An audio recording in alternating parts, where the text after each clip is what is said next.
Hey everybody, Dr. Shook here.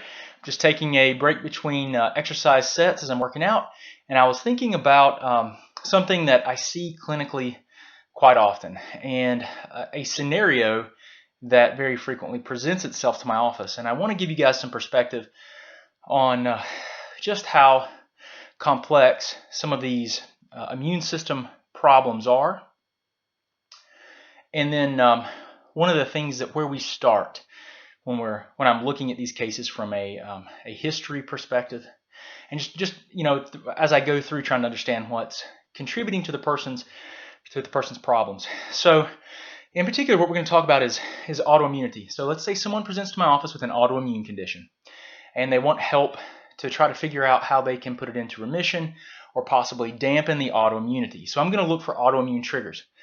Now let's say that they have Hashimoto's thyroiditis, which is the most common thing that we see in our office. And they're trying to figure out what's going on. So what I'm going to do is I'm going to look for triggers. I'm going to look for things in their history that are potential triggers. I'm going to look for things in their diet. I'm going to look for supplements that they're taking, even medications that they're taking. So what we'll do is first I'll start looking at, so dietarily, what are they consuming? If they're consuming foods that are very commonly inflammatory, like gluten, that's going to be one of the first things. I'm going to look to see what type of thyroid medication are they taking? They're taking levothyroxine, for example, which is a very common. It's the generic of Synthroid, which has as a binder inside the capsule. It has wheat and it has corn. So is the person wheat sensitive? Are they corn sensitive? Because if they are, then they're taking something that's going to have a binder that's going to trigger an immunological response. So that's something that we would want to look at and help us determine if that's something that could be triggering their problems, driving their autoimmunity. Then what we're going to do is I'm going to look at all their herbs and supplements. A lot of people, they come into my office and they have a tremendous amount of vitamins and supplements that they're taking.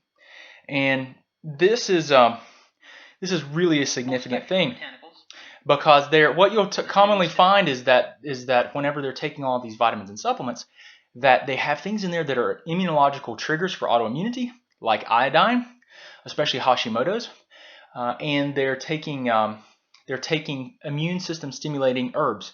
They're ingesting those in their vitamins. So you look at this person. They come in. They're eating a diet that's very potentially antigenic, meaning it's going to create these things. They're going to be exposing their body and their immune system to things that are going to flare it up.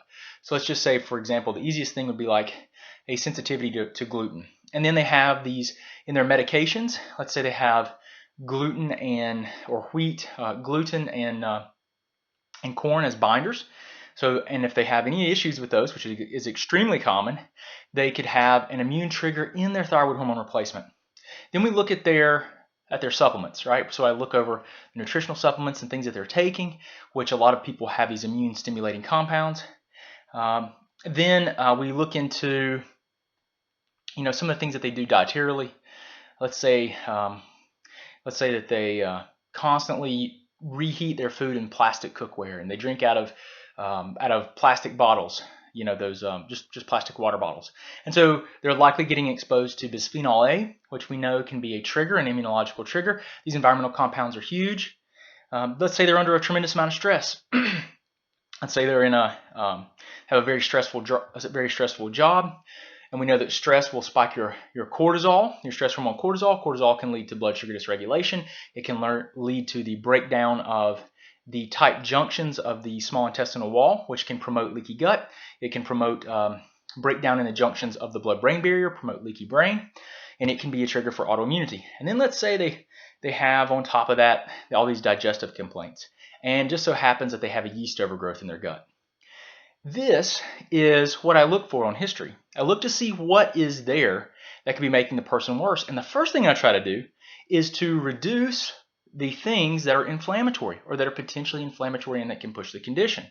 Then once we do that, once we look at the history and figure that out, then what we do is we say, okay, what does the blood work indicate? And then what other tests do we need to objectively identify drivers of these immune system processes so that we can work to put this condition to dampen the autoimmunity and help the person to basically work with their immune system to keep it from attacking and destroying their thyroid or the tissues of their body. And so this is the process. And the first thing and the most important thing that we can do is typically help the person do less. That's right. I mean, the most common thing that I'll see is that someone's trying to do so many things that they don't realize are actually causing them problems. So oftentimes the answer is to do less and not more. So I hope this has been helpful. I just want to kind of share with you how people commonly present to my office, the types of things that will come across, and what we need to do first, which is typically help them to figure out what they shouldn't be doing. Okay. So I'm Dr. Shook. I hope this has been helpful. If you guys have any questions or need anything, just let us know. Thanks.